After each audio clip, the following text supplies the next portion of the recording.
Sometimes it's so tough to be honest, isn't it? For most of my life, I think I've been trying to prove something to myself and mostly to the rest of the world, especially when it comes to cars. I've been trying to prove that I'm special because I can handle the car on its limits. And I've always been on the search for that limit, perhaps even what happens afterwards. The more the car misbehaved, the more I felt like this was my opportunity to prove myself. That car, that's changed a lot about that. It's almost changed everything about it. I'd like to invite you for a little drive where we'll discuss that and why this car elicited that in my life.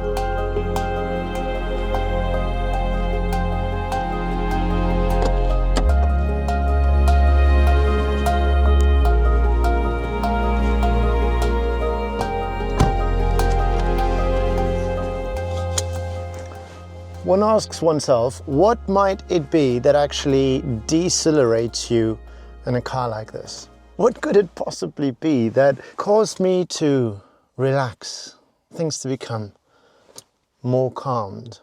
Well, we're sitting in it.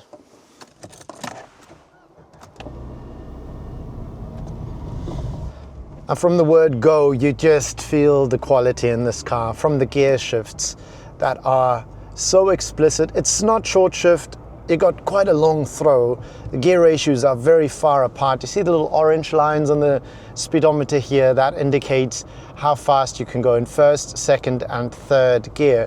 This car is fitted with a 2.3 litre 4-cylinder. It's not miraculously fast, to be honest with you, but the way that it drives and the way that it delivers the 132 horsepower that it has, the nearly 200 Newton meters of torque, is very civilized and very mature. Again, that line from Mercedes where they said that the W124 doesn't age, it matures. But speaking about the horsepower and about how that translates into a driving experience, you'd be surprised that this car, even for a 1990 model big executive sedan, had proper performance. 0 to 100 in 10 seconds, and I'll stretch the legs in second now.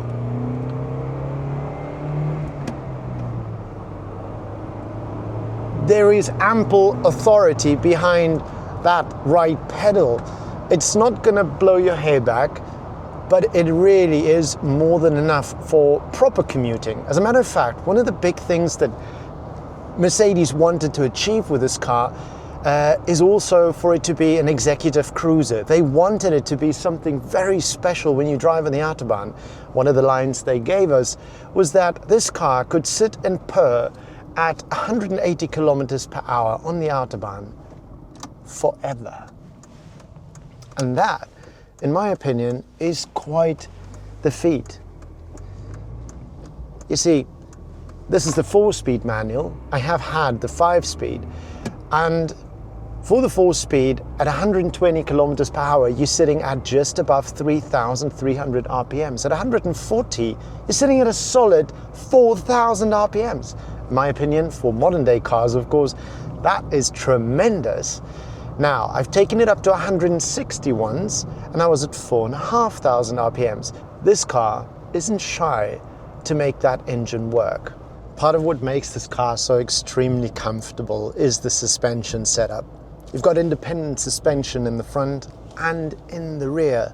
In the front, McPherson struts with coil springs and an anti-roll bar. In the rear, independent multi-link suspension. That is a big name because, quite frankly, it was one of the first of the time back then, at least as advanced as the way they had initiated in the W124. It causes the car to drive with a certain kind of finesse that is almost otherworldly for its age, and you will not believe how capable this car is actually on the road. There's a bit of a trick when it comes to driving Mercedes fast. You see, as you lean into a corner in a certain speed, it feels like the car is going to get to a certain state, and then if you go faster, it's going to start undressing itself. That's only when the real party starts. It's kind of like a Monday to Friday thing, and then when you think you've reached the limits, Friday only starts. It leans into a corner, and then as you perpetuate your drive and the speed, and you just keep it pointed in the right direction, it'll lean towards a certain state, and then just keep it. It is really otherworldly, even for a 35-year-old car. Now, we've got extraordinary conditions here today in which we won't be trying any of that, but then we come back to the deceleration aspect of this beautiful old Mercedes. The fact that nothing about this car causes me to want to drive it that way. It rather instills a relaxed drive. When I fetched it, as I bought it, just on the other side of Frankfurt, I was almost able to drive back from Frankfurt to Munich in one straight go, because the car and the driving experience wasn't tiresome whatsoever.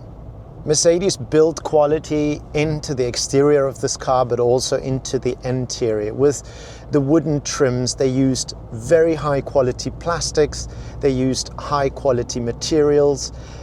Everything is just solid. It's minimalistic, but it's solid.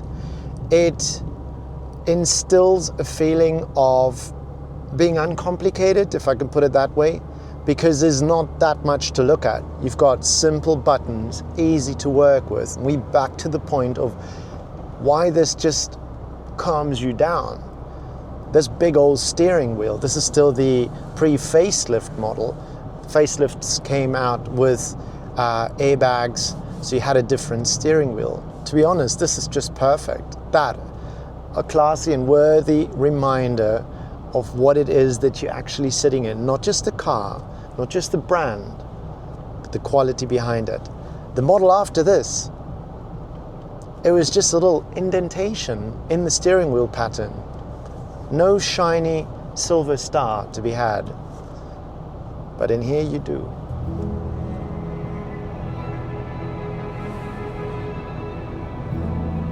Things are getting extremely, extremely foggy now. And I think that top camera is probably bathing in moisty drops. So I'll bring this to an end. When I drive this car, it feels like everything else can do whatever it wants to. In here, I'm safe. In here, everything is relaxed and composed.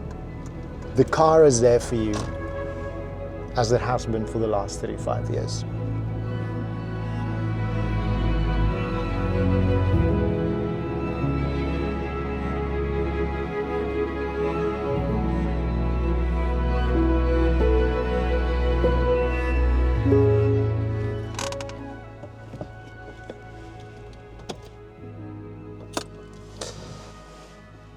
Thank you so much for joining me in this video. If you guys are interested in seeing more videos on this car and also the transformation that it's going to be undergoing when we turn this into a rally car, then feel free to like and subscribe and hit that little notification bell, because that way it's going to ping every time that I upload a new video. It's been exciting having you with on the drive and sharing my W124 with you. Thank you so much, and I'll see you in the next one. Ciao.